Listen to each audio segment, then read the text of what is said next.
시청자 여러분 안녕하십니까? 우리 지역에 힘이 되는 소식 BTV 뉴스 시작합니다. 한강버스는 내년 봄 운항을 준비 중입니다. 실제 직장인들의 출퇴근용 대중교통으로 활용될 수 있을까요? 한강버스를 탔다는 전제로 여의도로, 잠실로 출근을 해봤습니다. 앵커 리포트입니다.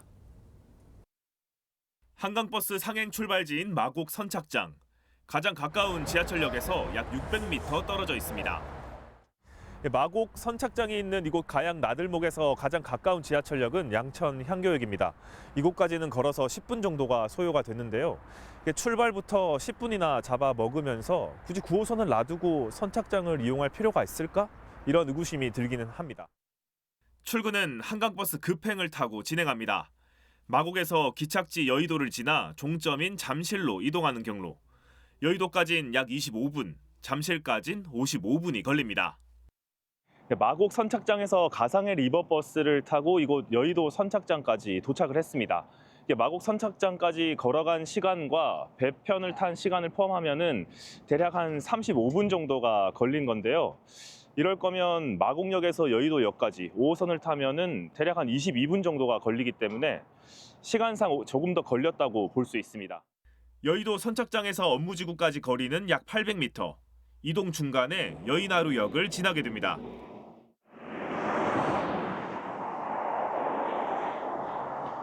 여의도 선착장에서 중간 지점인 여의나루역까지 대략 한 5분 정도 걸렸습니다.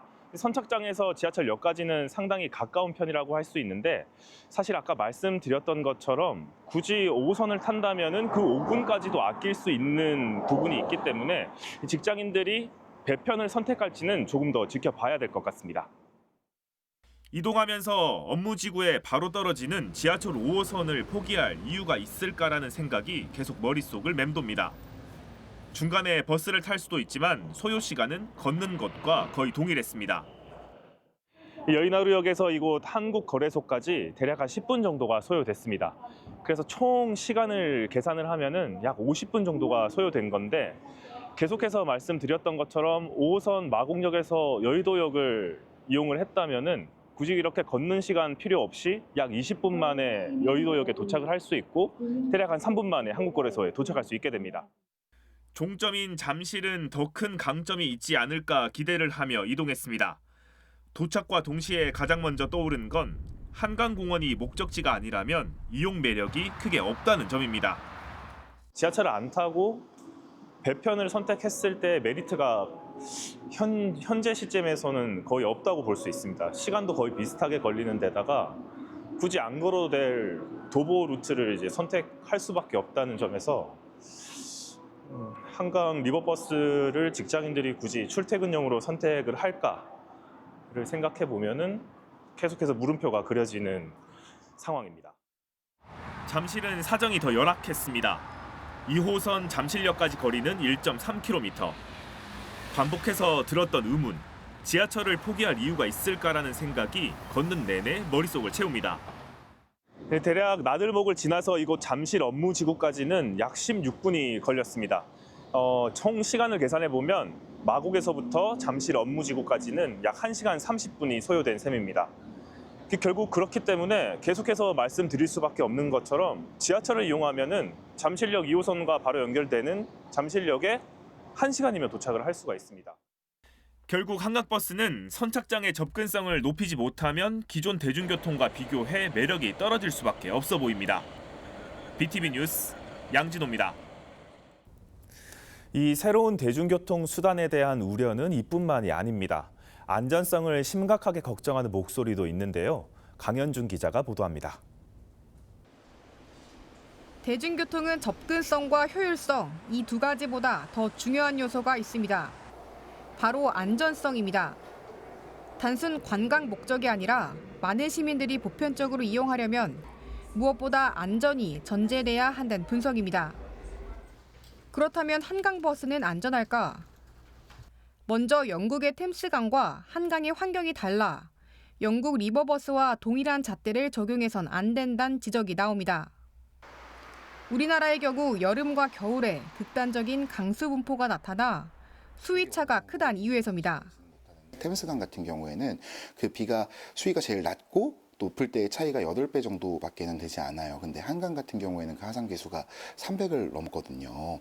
그러니까 사실은 이제 거의 30배가 넘는 차이가 나는 셈인 건데, 그만큼 이제 사실 말도 안 되게 이 안전이나 이런 측면에서는 한강에서는 훨씬 더 조심스럽게 접근을 해야 되는 그런 환경적인 배경이 좀 있다라고. 여름 장마철 수위가 불어났을 때와 겨울철 결빙이 생겼을 땐 더 위험하다는 분석이 나옵니다. 아예 정상 운항 자체가 안 된다고 보는 시각도 있습니다.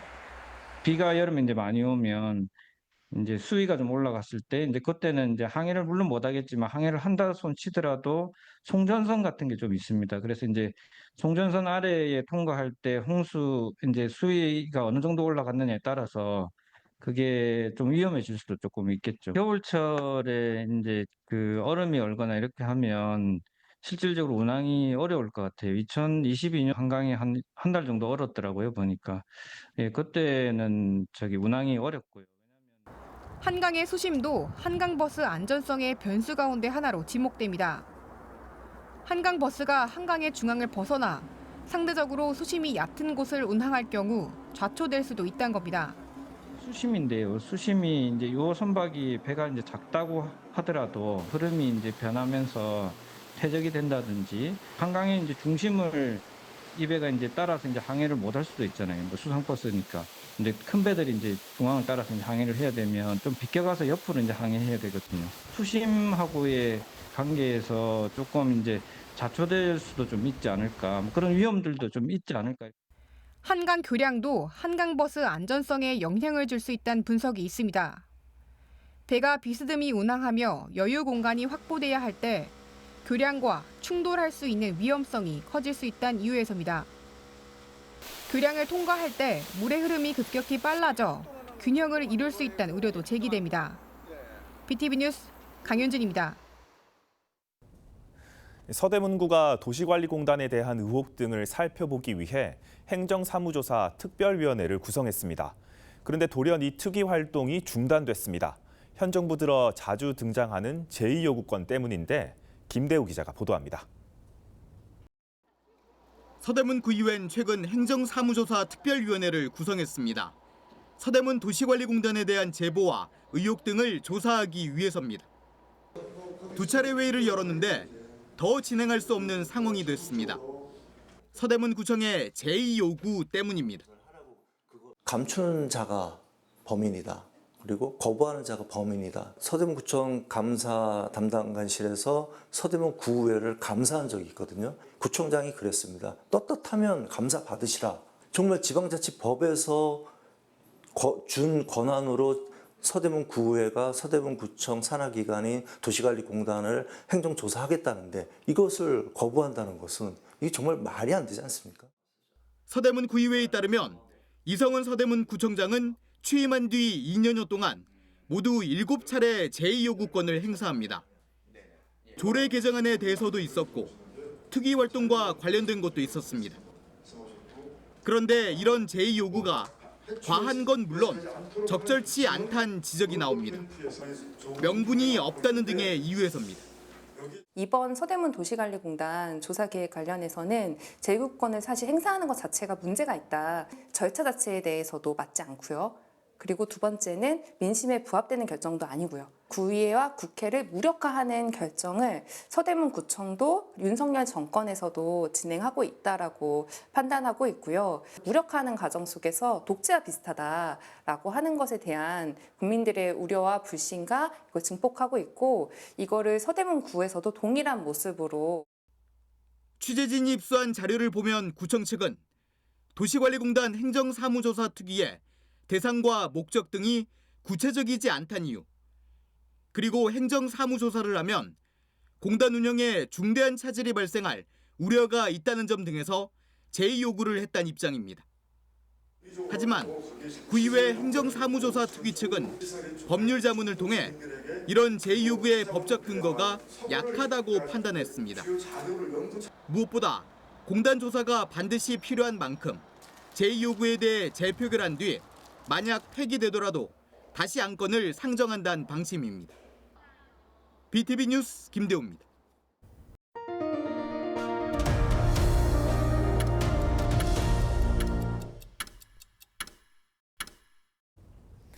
동대문구에서는 강남권 출퇴근 주민과 청량리 전통시장 상인회 등에서 그간 청량리역 수인 분당선에 증차를 줄곧 요구해왔습니다. 지난 2022년부터 진행된 국가철도공단 타당선 연구 용역이 지난 8월 마무리됐는데 경제성이 떨어진다는 결과가 나왔습니다. 상황이 이렇게 되자 구가 사업 조속 추진을 이끌겠다며 서명운동에 들어갔습니다. 김진중 기자가 보도합니다.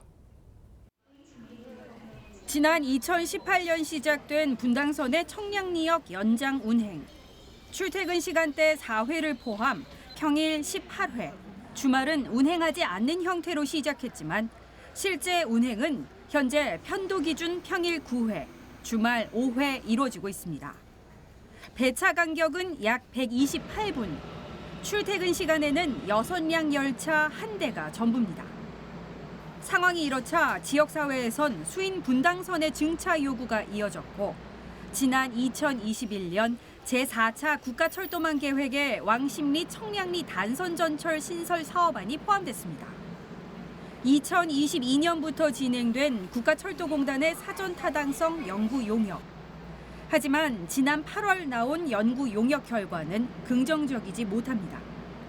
수도권 사업의 경우 예타를 통과하려면 적어도 BC 0.95를 넘어야 하지만 턱없이 수치가 낮게 나온 것. 경제성이 떨어진다는 결과에 구는 사업 추진을 위한 다음 단계에 들어갔습니다. 국가철도공단에서 지금 2021년부터 2024년 8월 달까지 사전 타당성 용역을 진행했습니다. 근데 이제 그 사업성이 떨어진다는 그 결론이 나왔고요. 그래서 저희가 이제 그 자체 사전 타당성 용역을 발주해서 지금 12월 1일부터 착수할 예정이고 저희가 최대한 그 경제성 부분에 대해서 그 비식값을 높이기 위해서 지금 최대한 노력을 하겠습니다.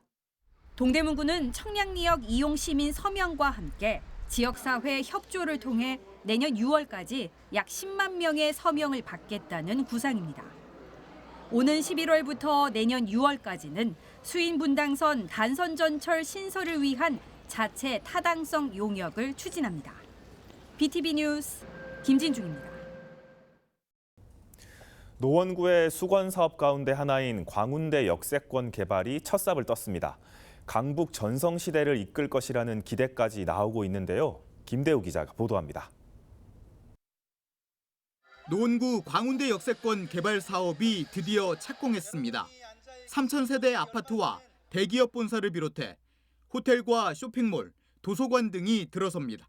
이 아파트를 필두로 700m 거리의 쇼핑의 거리, 그리고 동부권 최초의 대기업 본사 현대산업 개발이 이사를 올 것이며 5성급 호텔 메리어트 호텔과 아이파크몰, 도서관, 체육관, 공공기숙사 이 모든 것이 망라된 노원구 지도를 상당 부분 바꿀 거란 평가를 받습니다. 강남북 불균형 문제를 해소하는데 기여할 거란 기대감도 있습니다. 월계동의 발전, 노원구의 발전, 거기다 더 중요한 의미는 강남, 강북의 불균형을 해소할 수 있는 강북의 발전 중심이 될 이곳이 강북 전성시대를 이끌 거란 장밋빛 전망마저 제시됩니다. 사전 협상을 통해서 공공 기여라는 걸 봤는데 그거를 되도록이면 덜 받아서 돈을 많이 벌게 해줘서 많은 기업들이 강북으로 옮길 수 있도록 제도를 바꿨습니다. 그 첫 사례가 바로 여기입니다. 앞으로 강북 지역으로 큰 기업들이 많이 올 수 있게 해서 멀리 출퇴근 안 하셔도 될 수 있게 다시 강북 전성시대 제가 반드시 만들어 보겠습니다. 과정이 순탄하진 않았습니다. 하지만 사업 계획이 승인된 뒤부터 착공까진 예상보다 빠르게 진행됐습니다.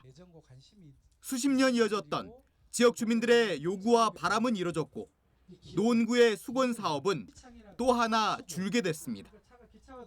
BTV 뉴스 김대우입니다.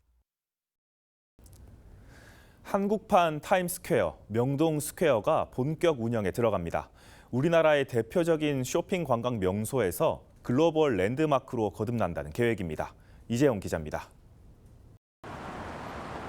명동 신세계백화점 전면을 둘러싸고 있는 LED 전광판. 마치 당장 광고가 튀어나올 것 같은 이 전광판은 가로 71.8m, 세로 17.9m로 면적 1285제곱미터 크기입니다. 농구장 3배에 달하는 규모입니다. 오는 11월 1일 신세계를 시작으로 2033년까지 명동에 대형 LED 전광판 16개와 거리 미디어 폴 80기가 설치됩니다. 2025년까지 1단계에서는 명동 주변 6개 건물에 대형 전광판이 설치되는 등 기본 인프라가 구축됩니다. 2, 3단계를 거쳐 완성되는데 특히 미디어 폴은 민간 광고 노출뿐 아니라 CCTV, 비상벨, 공공 와이파이 기능도 탑재됩니다. 명동 스퀘어의 강점은 공공성 강화에 있습니다. 명동 스퀘어가 완성되면 연간 500억 원 이상의 수익이 예상되는데 이 가운데 일부는 명동 지역에 재투자하는 등 선순환 생태계를 구축한다는 계획입니다. 코로나 이전 수준으로 이제 회복은 돼가고는 있지만은 더 많은 관광객들이 올 수가 있고요. 예를 들어서 이제 뉴욕 타임스퀘어 같은 경우 타임스퀘어 때문에 뉴욕을 방문하는 사람들도 있거든요. 그래서 우리 한국에 방문하는 그 서울에 방문하는 관광객 수를 훨씬 더 늘릴 수 있고 또 온 관광객들이 더 만족스러운 관광을 누릴 수 있도록 그렇게 일조하고자 합니다. 명동 스퀘어 전광판은 민간 합동협의회가 운영하는 통합 콘텐츠 관리 시스템에 의해 관리됩니다. 또 온라인 광고 플랫폼을 통해 광고주와 전광판 소유주와의 거래를 투명하게 돕습니다. 이와 함께 명동 스퀘어의 모든 전광판 광고의 25%는 공익 콘텐츠로 운영될 예정입니다. BTV 뉴스 이재원입니다. 서울 강서구 청년 인구는 전체 30%를 넘는 비중을 차지하고 있습니다. 인근 양천구와 비교해도 비교적 높은 수치인데요. 그동안 여러 청년 정책이 시행돼 왔지만 이 정책을 더욱 활성화해야 한다는 필요성이 제기되고 있습니다. 강현준 기자의 보도입니다.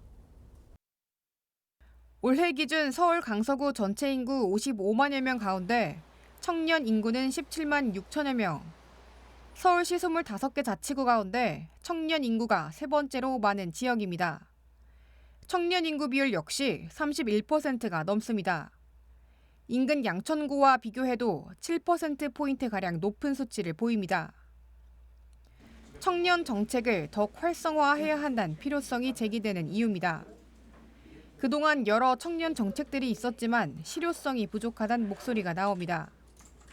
청년 기구가 제대로 운영되지 않는다는 겁니다. 청년 지원 기본 조례에 근거해서 청년정책위원회를 설치하도록 되어 있습니다. 그러나 지난 2022년 4월 조례 개정을 통해 상설위원회를 비상설위원회로 개편했고 조례 개정 이후 단 한 차례의 위원회도 운영되지 않은 것으로 밝혀졌습니다. 청년 전담기구를 만드는 방안도 제시됩니다. 효율적으로 청년 정책을 집행할 수 있는 기반 마련이 강조됐습니다. 청년들이 정착하고 활동할 수 있는 환경을 조성하기 위해 정책적 노력이 시급히 필요한 상황이지만 단 5명의 부서원과 청년 전담 기구 없이 각 부서별 분절적으로 이루어지고 있는 정책들로 그 효과를 과연 장담할 수 있을지는. 또한 청년 정책센터의 운영 방식을 두고 인력을 보다 집중할 수 있는 민간 위탁 방식으로 바꾸는 대안도 제시됐습니다. 우리 구로 이관되어 이제 막 운영을 앞두고 있는 강서 청년센터의 지정 전화로로 인한 효율성과 전문성 그리고 청년들의 실질적인 요구를 얼마나 잘 반영했는지를 세심하게 평가해 나가면서 적절한 시기에 민간 위탁으로 전환하는 방식에 대해서도 적극 검토해 나가겠습니다. 청년 전담기구 설치는 부서 간 협력과 논의를 거친 후 추진을 검토해 나가도록 하겠습니다. 강서구는 청년 정책센터의 운영 방식을 전환해 효율성을 높이는 방안과 청년 전담기구 설치를 적극 검토해 나갈 계획입니다. BTV 뉴스 강현준입니다.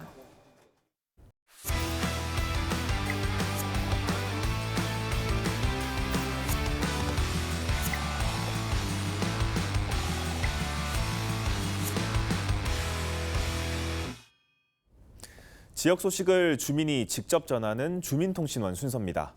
치매, 이제는 우리 곁에 이야기가 됐습니다. 가족과 함께 편안한 삶을 누리고 싶은 것은 누구나 바라는 소망이죠. 강서구는 치매 환자와 가족들이 행복하게 살 수 있는 치매 안심마을로 선정돼 온 마을이 함께 즐길 수 있는 체험 행사도 개최를 했다고 하는데요. 강서구 담당하는 박현주 통신원과 이야기 나눠보겠습니다. 박현주 통신원 나와 계십니까? 네, 반갑습니다. 네, 반갑습니다. 말씀하신 강서구 치매 안심마을은 무엇입니까? 네, 치매 안심 마을이란 치매가 있어도 살던 곳에서 이웃과 함께 행복하게 살아갈 수 있는 마을을 말하는데요. 강서구에는 우장 3동, 가양 2동, 등촌 3동, 방화 3동 총 4곳이 치매 안심 마을로 지정되었습니다. 강서구 치매 안심센터 문창구 팀장 만나보겠습니다. 치매 안심마을은 서울시 25개구에 다 지정이 되어 있는데요. 특히 강서구 안심마을은 총 4개로 가장 많이 지정이 되어 있기도 하고요. 그리고 잘 구성이 되어서 전국에 있는 치매 안심센터에서 저희 강서구 치매 안심마을을 벤치마킹하고 있는 중이라고 보시면 됩니다. 네, 치매 안심마을로 지정된 방화 3동에서 열린 체험 행사에도 다녀오셨다고요? 네, 강서구 치매 안심마을 기업체험 한마당은 방화 근린공원에서 열렸는데요. 방화 근린공원 둘레길을 돌면서 스탬프를 찍을 수 있었고요. 또 12개의 체험 부스에서 다양한 체험을 마치면 방화 3동에 위치한 치매 안심 지킴이 상점에서 제공한 교환권을 받을 수 있었습니다. 이날 행사는 치매에 대한 올바른 이해와 인식을 확대시키고 치매 환자와 더불어 살아가는 치매 안심 마을을 알리기 위함이라고 합니다. 네, 다양한 체험은 물론 지역 상점과 함께 한다는 점이 특이한데 어떤 내용입니까? 네, 치매 안심 마을은 지역 주민이 함께 만들어 나가는 마을이기 때문인데요. 이날 행사에는 8개의 단체와 기관, 그리고 방화 3동에 위치한 10개 상점이 함께 했습니다. 한 600여 명이 기업체험 한마당을 찾아주셨는데요. 행사에 참여한 분들의 소감을 좀 들어보겠습니다. 좋은데요. 아니 우리 딸이 나더러 종합검진대 인지 기능 장애로 나왔대요. 나는 멀쩡하다고 생각하는데 근데 전전에 이제 뭐 올려놓고 한번 불질릴 뻔하노를 자꾸 이런 거를 해야 돼. 그래갖고 오늘 마침 여기 고양이 밥 주러 간식 주러 왔다가 이게 있어가지고 이 동생이 빨리 해보라고 오라 그래서 왔어요. 근데 너무들 좋은 일 하시는 것 같고 그래갖고 하나씩 다 인지기는 그거 했거든요. 근데 그 로봇도 이렇게 맞추니까 나는 멀쩡하다는데 71살이거든요. 치매 안심센터 화이팅! 화이팅! 화이팅! 화이팅! 좋은 일 많이 하세요. 감사합니다. 네, 끝으로 행사를 취재하면서 어떤 점을 좀 느끼셨습니까? 네, 치매 안심마을은 2년에 한 번 지정을 한다고 하는데요. 첫 번째 해에 지정을 하고요. 그 다음 연도에는 유지 관리를 한다고 합니다. 다 참여해보지는 못했지만 치매를 예방하기 위해서는 치매 안심 마을을 통해서 치매를 예방하는 건강한 생활 습관을 기르는 것이 무엇보다 중요하다는 생각이 들었습니다. 네, 치매가 있어도 살던 곳에서 행복하게 살 수 있는 치매 안심 마을이 서울 곳곳에 더 많아졌으면 좋겠습니다. 네, 취재하느라 고생 많으셨습니다. 네, 고맙습니다.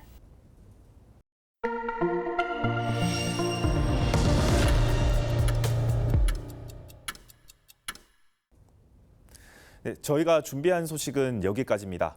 다음 시간에도 우리 지역에 힘이 되는 소식으로 찾아뵙겠습니다. 시청해주신 여러분 고맙습니다.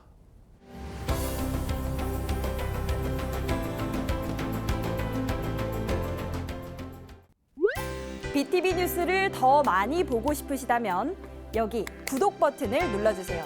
추천 영상도 누르면 바로 재생됩니다. 또 다양한 서울 소식을 보고 싶으시다면 휴대폰에서 가지 앱을 다운로드해보세요. 저희 BTV 뉴스를 시청해주셔서 감사합니다.